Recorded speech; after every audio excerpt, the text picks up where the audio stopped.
Welcome. Thanks to everyone who is joining us today. As you come into the Zoom room, please feel free to drop in the chat where in the world you're joining us from. Based on the registration list, it looks like we have a number of different continents, not to mention countries represented. So we'd love to know where you're joining us from. And we know it always takes a few minutes for folks to get into the Zoom room, but we'll go ahead and dive right in to maximize our time and ensure that we have ample time for questions as we wrap up. We are recording this presentation, and the recording will be available to everyone who registered, and we'll send that out tomorrow. So that you'll have that link tomorrow. You can feel free to share it with others. And we will reserve some time for Q&A at the end, but we will not record that. We have found in previous webinars that not recording the Q&A just allows us to have a little bit freer of a discussion. So it looks like we have a number of folks with us, and there may be more joining us over the next couple of minutes, but I'd like to welcome everyone that's here. My name is Lynn Kripe, and I am CEO of the KonTerra Group, and we have been supporting organizations in high stress and high stakes environments for nearly 20 years. And I'm really thrilled to be co-facilitating today with my colleague, Lisa McKay. And Lisa, over to you to introduce yourself. Hi, everybody. Greetings from Australia. I'm Lisa McKay, a senior training advisor here with the KonTerra Group. And I've been involved in a lot of the graphic content work we've done in recent years with a wide variety of clients, large multinational tech companies and transport companies, governmental organizations, human rights organizations, and other nonprofits. Before we really dive into our content, we'd like to just take care of a couple of housekeeping items. As we're all very accustomed to now on Zoom, please feel free to use the chat for questions as we go along. We'll hold all the questions for the Q&A portion at the end. And if for any reason you'd prefer to send your question just to us so that the full group doesn't see it, in the message in the chat section, select Lisa's name, my name, or our KonTerra colleague, Raven Ellis, who's our Director of Clinical Operations, who's helping us monitor the chat today. And we're really going to hit on three big topics today in our conversation.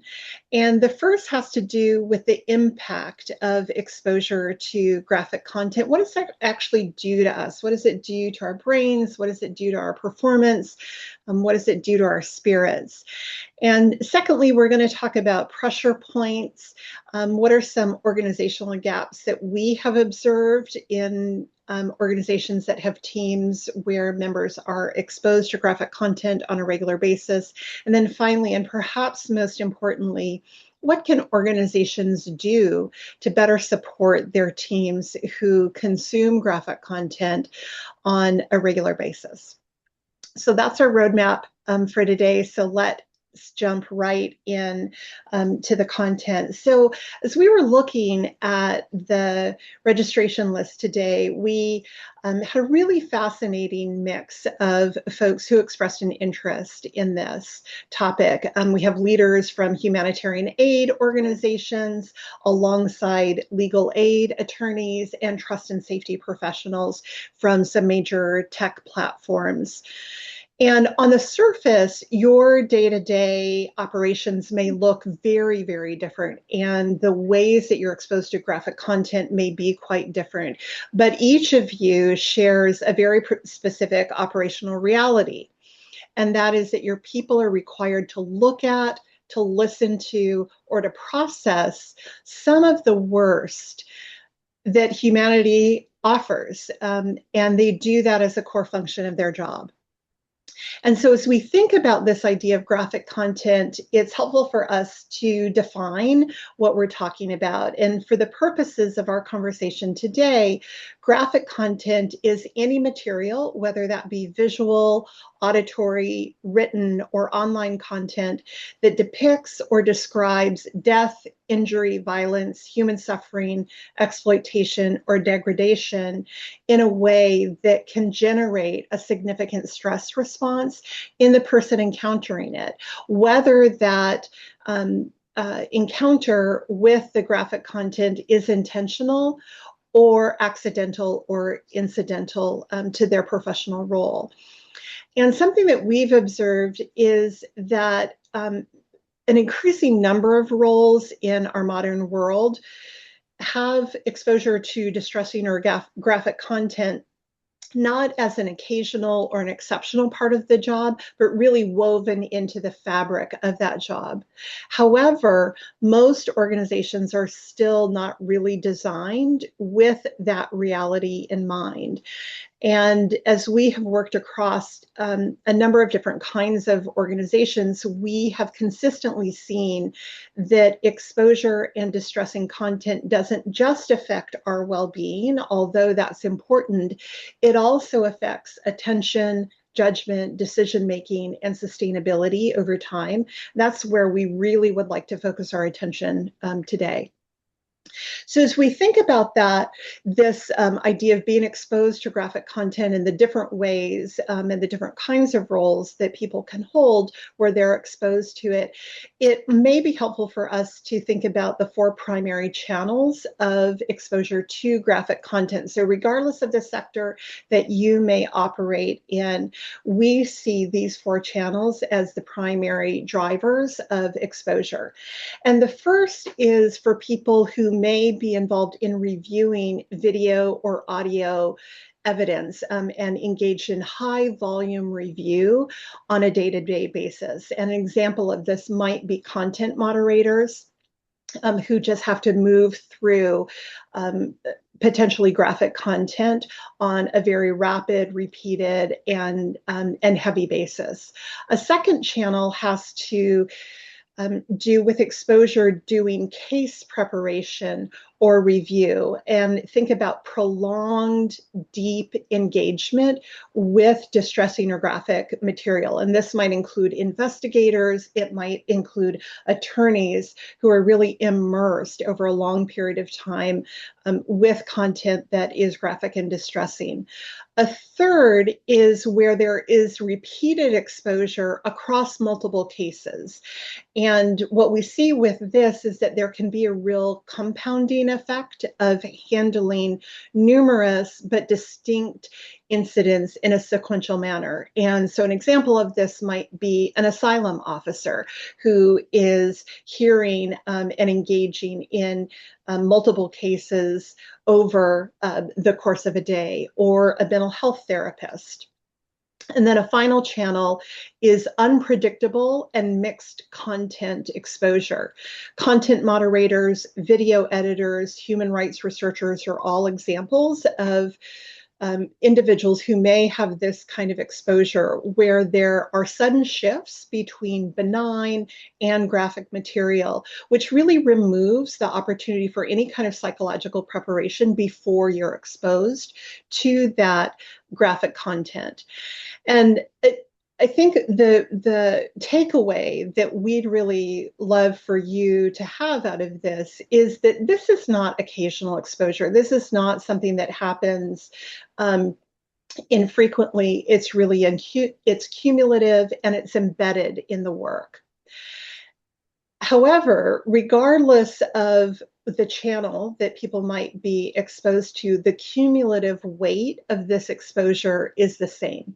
And today, what we want to talk about is what that exposure actually does to your teams and why you can't afford to ignore that.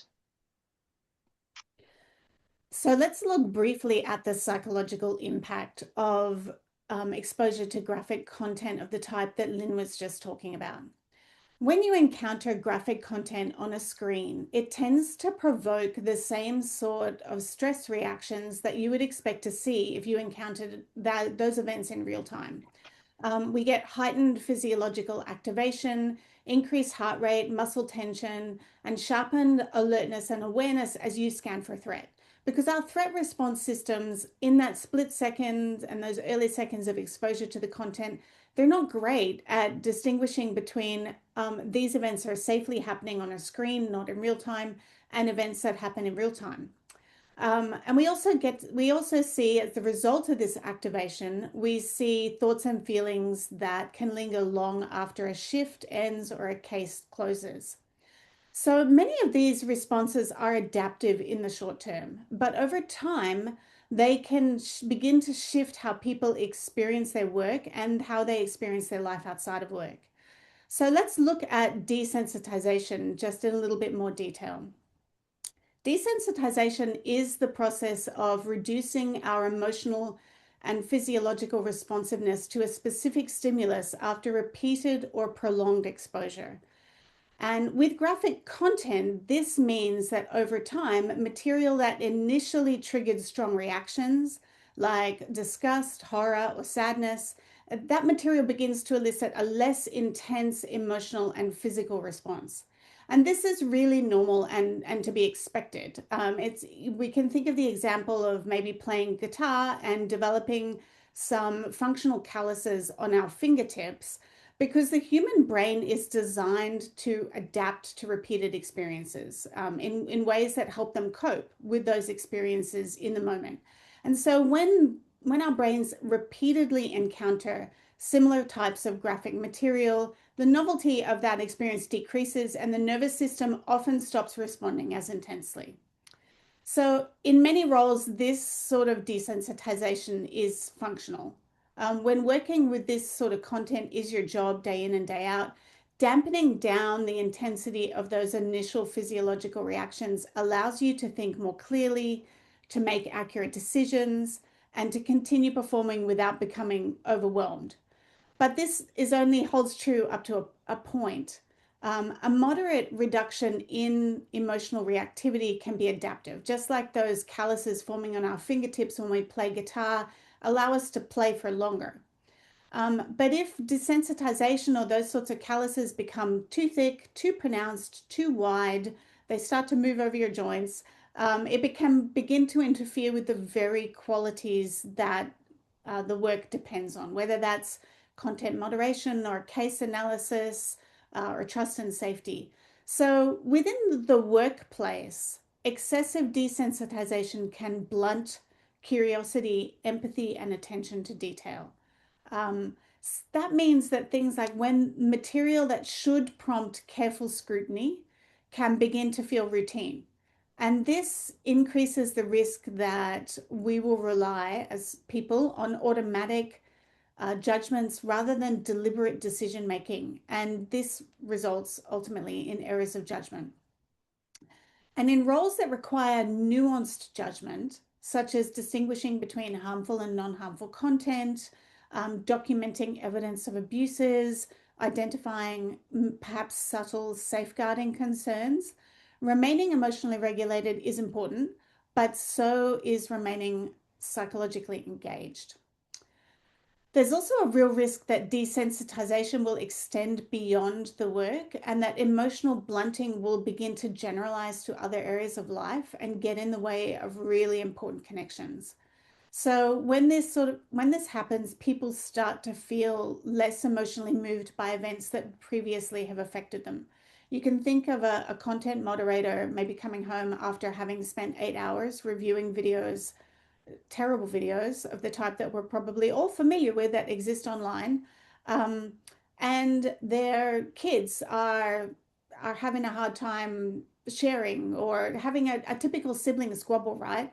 And people talk about how it's actually harder to connect with that experience because the perspective that you're bringing into that situation has been recalibrated by the material that you're seeing at work. And then they talk about how it's harder to respond to their children with a degree of empathy and connection that they want to because their perspective has been altered. So they start to feel, people start to talk about becoming more cynical, less compassionate, or feeling just emotionally flat. These changes are not inevitable for everybody working with graphic content, and so they don't happen to everyone. But these sorts of things that we've just been talking about are signs that a natural adaptive workplace response that can be functional to a degree is having a negative spillover effect. And Lynn is now going to talk about why this matters for performance. And so what we have found in working with organizations is that when they think about the toll of graphic content, they will often sort of shorthand it by talking about burnout. We're noticing that our people are becoming burned out. And it can be tempting when we hear the kinds of effects that Lisa has described to think about this as an individual wellness issue. But I think what we really want to emphasize today is that this is an operational and a performance risk. And so when people are continually exposed to human cruelty or suffering, it really fundamentally alters how they process information and make decisions. And to use some fancy terms, clinicians will sometimes talk about schema disruption. In more colloquial terms, one way that we can think about this is that our worldview really becomes disrupted or shattered. And so what we might start to notice in ourselves or teams that we manage is that we might start to notice attention drift, or people making faster decisions to avoid looking or consuming distressing material in a more thoughtful and intentional way that they might need to do their job at the highest level. You might notice that your most dedicated staff, as Lisa was talking about, becoming profoundly cynical or emotionally detached or overly suspicious. And they might start to take on sort of viewing the world and events that happen with a hypervigilant lens. And when this empathy erodes or hypervigilance takes over, decision making can become more brittle. So, for example, reviewing distressing evidence late in the day has been shown to affect how thoroughly details are processed or how quickly people make decisions under pressure. And how we need to think about this is not that these are signs of weakness or underperformance, but rather that they are predictable human responses to sustained exposure to graphic content. And if they're not accounted for, they become organizational risks. And we really see this in our organizational assessments, and that leaders, managers, organizations can often assume that staff are just overworked. But what we uncover in our focus groups is something much deeper, and that is moral injury. And this can happen when professionals across many different sectors, but particularly in the legal, human rights, and humanitarian sectors, are forced to continually bear witness or consume injustice or suffering, but feel powerless to stop it. And this can result in really deep-seated sense of isolation and guilt. And this is why we do these assessments, because the people that you rely on the most, your highest performers, are often the least likely to raise their hand and to say, I'm struggling. Instead, what we observe is that they push through. And you may have observed something similar in your workplaces. And if you don't have a systematic way to look under the hood and really assess how the exposure is shifting your team's judgment and operational quality, you're making decisions without all the information that you need. And you're treating structural systems and pressure as an individual weakness. And so when we take a step back and look across organizations, we see a consistent set of pressure points, regardless of the sector. So whether it's humanitarian work, whether it's trust and safety and content moderation, whether it's human rights work, that we really see some commonalities across all those sectors, which Lisa is going to dive in a little bit more detail. All right. So, as Lynn alluded to, we have been involved in multiple assessments and support programs related to graphic content for different organizations in very different contexts in recent years.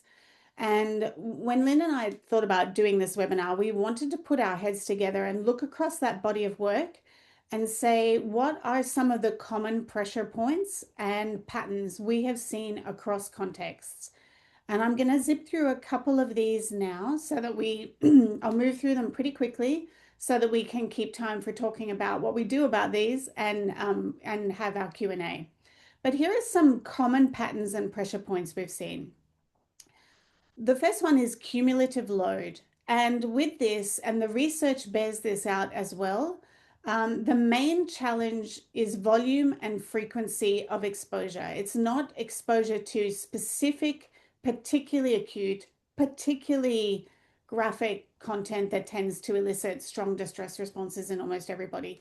It's how much of this material people are being exposed to over what period of time.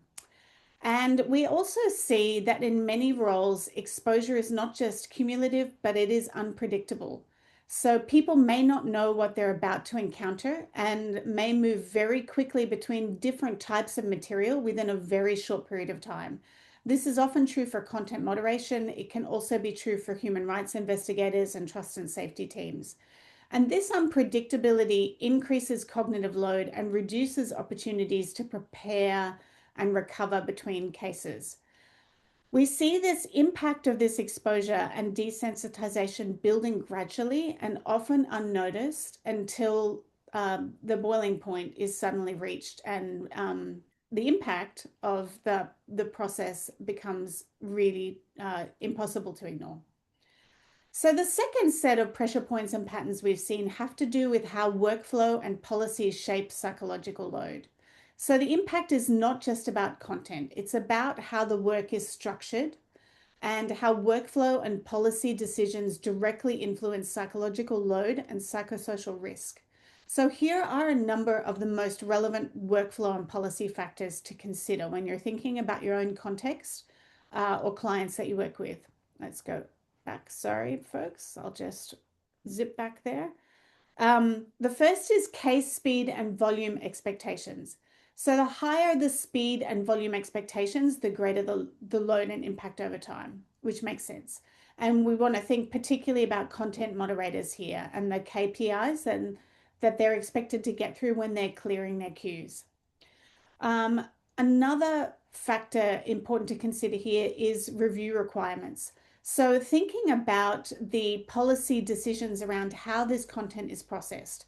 Are your staff or colleagues required to view full length, or is snippets enough to action on the material responsibly and ethically? Is audio required? Audio is actually a very strong driver, more strong than visual content. So is audio required to be listened to in full, or are transcripts enough to do the work that needs to be done safely?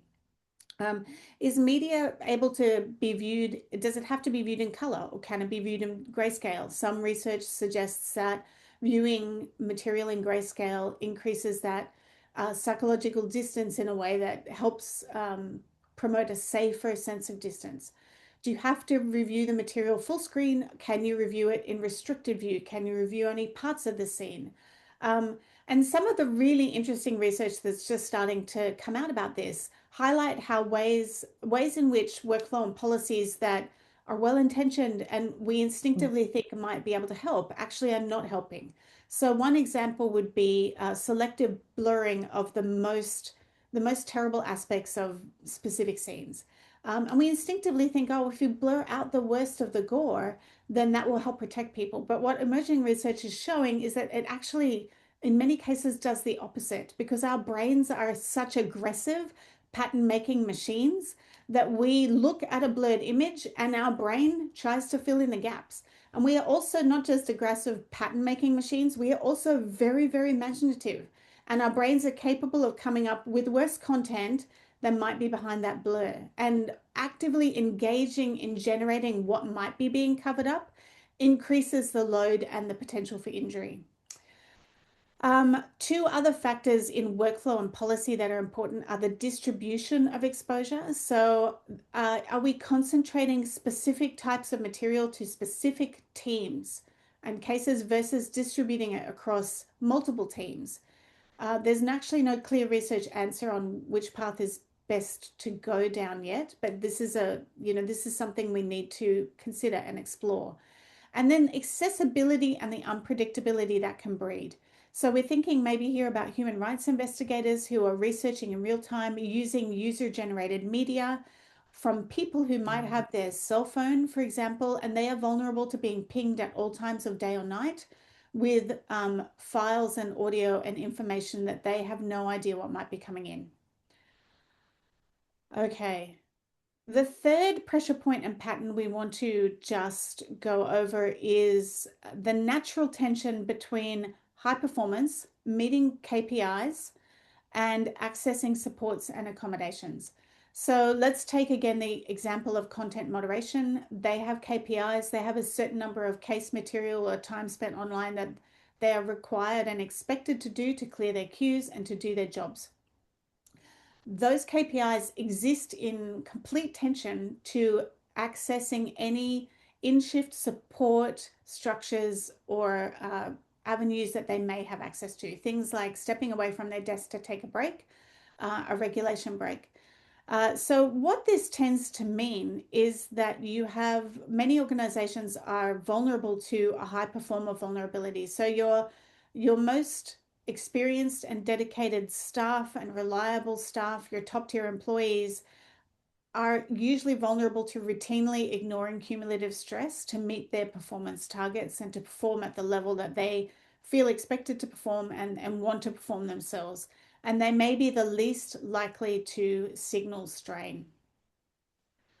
Fourth, we often see patterns that lead to the underutilization of existing supports. So many organizations have some supports available and have some policies available, like the option to take a regulation break, like counseling and other supports.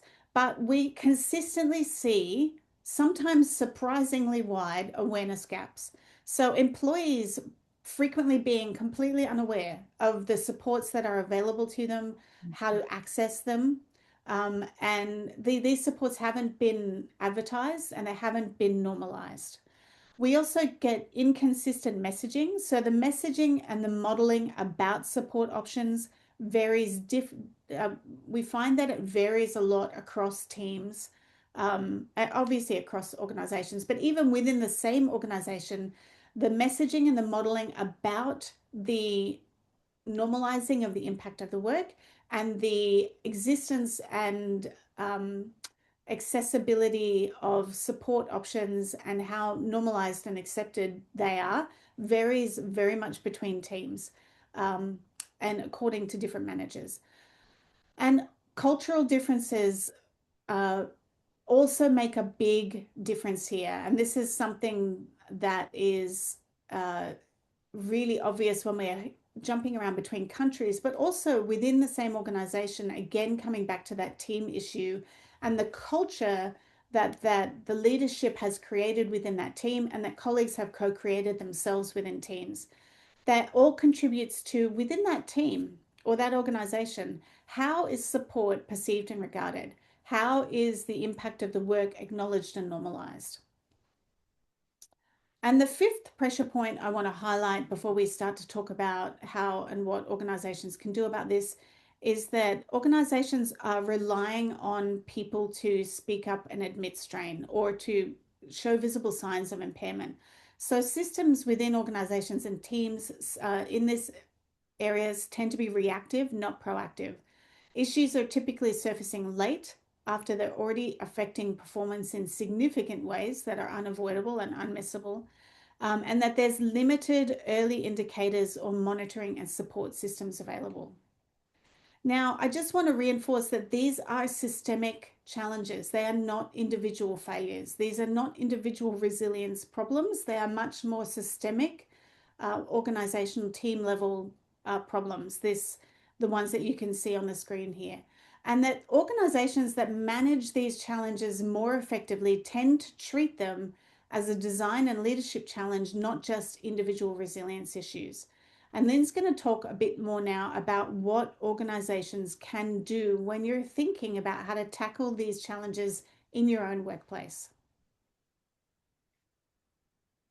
Thanks so much, Lisa. And so we started talking about 4 channels of common exposure to graphic content. Lisa has just outlined 5 systemic challenges, and we're going to wrap up with 6 actions that we recommend and see as particularly valuable to better protect your teams and their performance.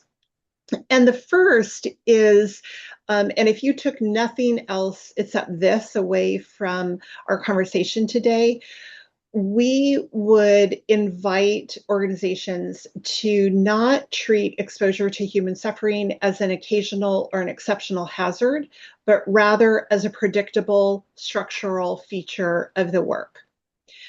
And one way that I think about this is that there are all kinds of jobs and functions within organizations where there are risks to physical safety.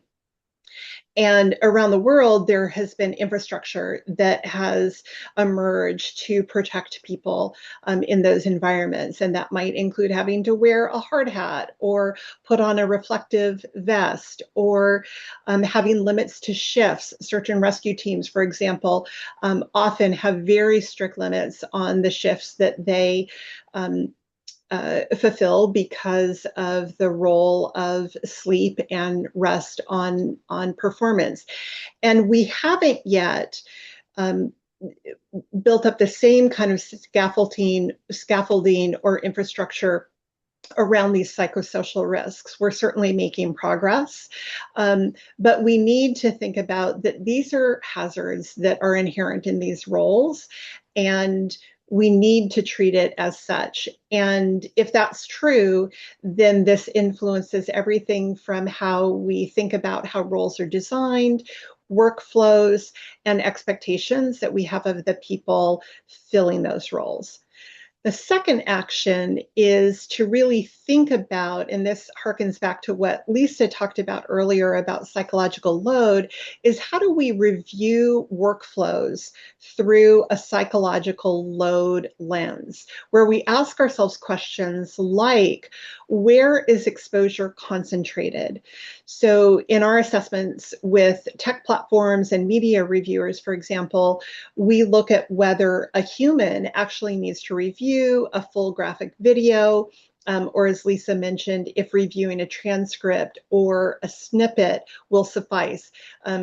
Is there a way for us to reduce the dosage, so to speak, of exposure? Another question we might ask related to workflows is exposure repeated unnecessarily?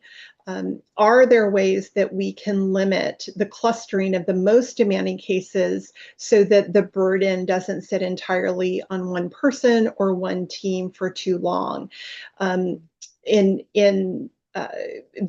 has been interesting work done thinking about how AI can be used to prevent or do some machine screening of graphic content before it reaches a human.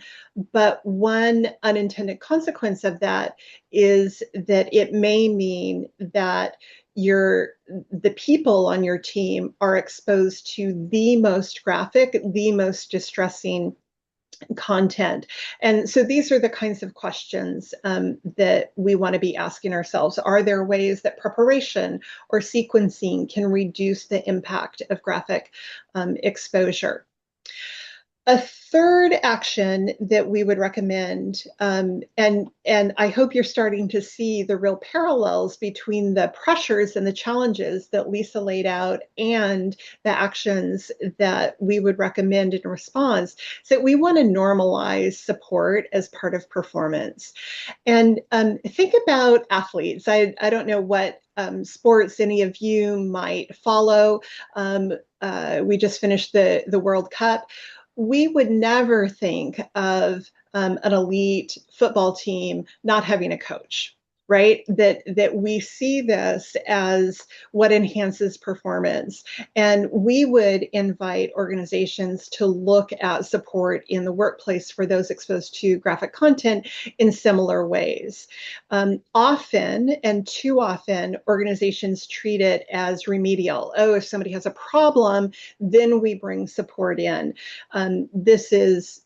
These are services or supports that are often offered when you're broken, but we really need to start thinking about it as performance sustaining. And support really becomes normalized. What we have seen in organization after organization, that the best way that support becomes normalized is when leaders model it, when leaders talk about why we're doing this, when leaders talk about the services that are available, when leaders talk about the way that they themselves have accessed support. Our people are always looking to us for the permission structure to engage and access supports that are available. And so this is one way that this is a leadership challenge, and normalizing support really starts at the top.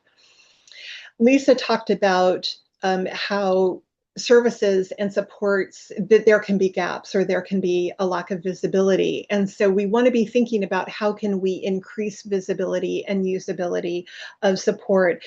Is getting to support something that an employee can self-refer, or do they have to go through a manager or somebody with greater power on their team to access support? Are there lots of different places and ways that staff are reminded about the services that are offered? We developed a job aid, for example, for managers for one organization that we worked with that had all kinds of really great, juicy content on it, and it included contact information for how folks could access additional support. We have a point of contact at another organization that said, yeah, I went into the restroom and saw the signs on the bathroom stall, on the restroom stall, for how to access additional support and programming. That might be another example. Then a fifth action that we would recommend is that we don't want to wait for things to become a crisis. If we think back to some of the degradation of performance that we talked about, that can become quite serious. But for a number of us who may be in these roles where there's exposure to graphic content, there are often early signs. And so we want to be looking for those, and not relying on staff or employees to simply raise their hands when they're drowning, not relying on them to shout for help, but rather establishing early feedback loops, looking for patterns and shifts in behavior over time, thinking about how can we build in regular check-ins that are part of our workflows rather than something exceptional that people access when they're in the most distress. And so much of this responsibility falls to your managers. But there is a real gap in credibility when it comes to managers. In focus groups across each sector that we've worked in, managers consistently tell us that they feel ill-equipped to engage in this kind of early signal detection or establishing safe, productive check-ins with their team members. They can see that their people or their teams are struggling, but they're scared about saying the wrong thing. They feel like they're being asked to act as therapists. And we would say managers don't need to be clinicians. In fact, they shouldn't think that they are. But what they do need are practical, tactical tools to help them spot behavioral changes early on before a crisis develops, and to safely facilitate check-in conversations with their people. And so as we think about all that we've talked about so far, what we're really talking about today is a paradigm shift.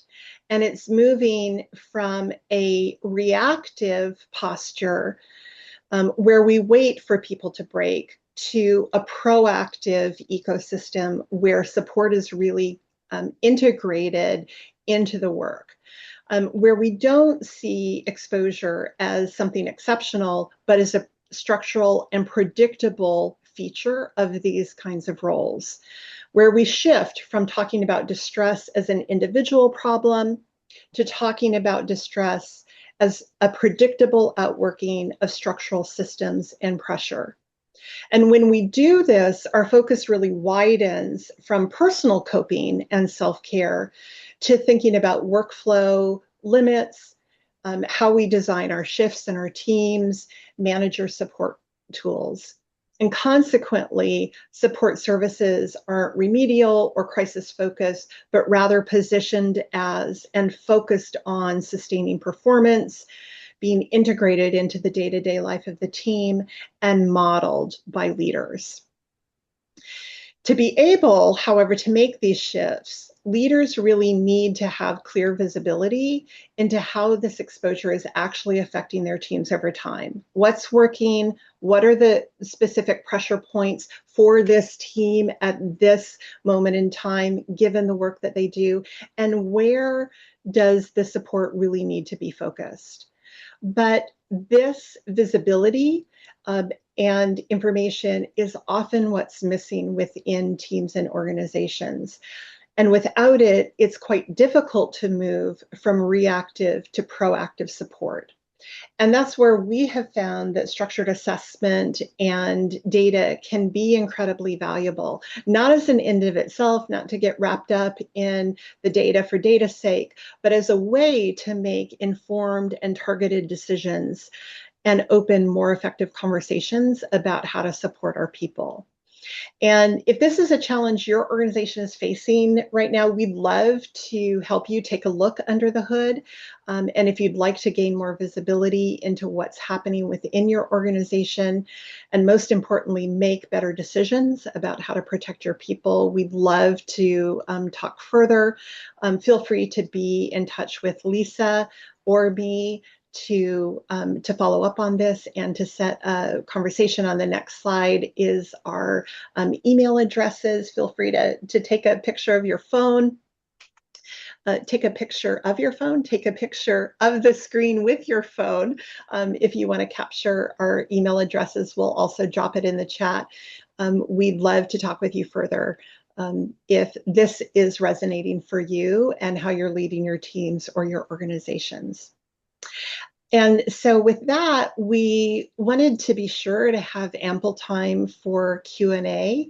And so we'd love to hear what's on your minds as we have moved through this. We really wish you all the best as you continue to support teams in your organizations who are exposed to graphic content. Thanks so much for being with us. Thanks, folks.